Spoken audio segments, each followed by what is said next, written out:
Sa may sikreto tayo nga nang ilaw tayo man ng kinabuhi. Oh. Gulay-gulay ra. Daw-ilaw oy. Daw ilaw oy, lugay-lugay. Dili mo tibisin. Aw wala. Oy, dugay na kayong bitsin ng biyaan ko. Sa may hinungdan nga hindi mo bitsin. Tungkol na among mga gibati. O kan pag manok din na. Ade na. Gulay na gyud. Gulay na daw. Isda. Panagka. Sa may kasulti sa mga batanon karon nga mga sikreto nila. Kamu mga batanon di mo padabi sa inyong pagkaon kay ang pagkaon diya magsugod ang mga balatian.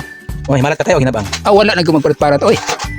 Kontra na ko ng parat kay ambot nga nung kontra man ng parat. Mo sa may wala sa mga balat, parat. Parte sa kita ang likod. Gulat lang nga. Ya, usah din na asin. Sa imong gulay din asinan. Dahil gamay. Asin gamay. Bitsin. Dili oy. Di na bitsin. O, usay kasulti ni mo sa mga batanon sa Ginoo, sa dulang pagbalik.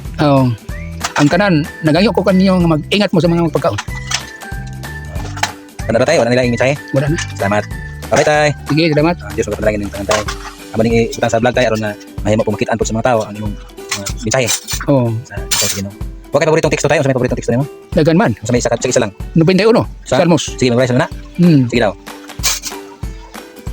Siya nakapuyo sa sulod sa dapit kitinago. Sa taas yamot magkapahulay. Gihimo mo akong nagpanan og kuta nako Dios ko kanya musalig ako. Kaya siya magluwas kanimo gikan dalit ag sa mga mayam o gikan sa makamatay ng hampak. Sa iyang mga dagang pagkatabunan ikaw niya. Og sa ilang sa iyang magapasilong ikaw. Ang iyang kamaturan mao ang klase kong ang kaming di madlok tungod sa kakugmat sa kagabion. Ni sa Dios magrupad sa daw ni sa kamatay nga magdaglag ikaw ton. Mga pukan ang sa kalibo sa imong kuno. Og ang napulo kalibo sa imong kamot apan kini kanimo. Dili magabot. Ngani nga pinagi lamang sa imong mga mata. Imo makita mo ang balos madutan. Kaya ikaw hiwa mo ako nagpanan og kuta nako Dios kan musalig ako. Tapos na lang kay kapoy na. Salamat kita sa imong memory kanang imong pag-advise sa imong special na bersikulo sa Biblia o kapitulo. Dios magpapanayon kanimo tayo. Salamat.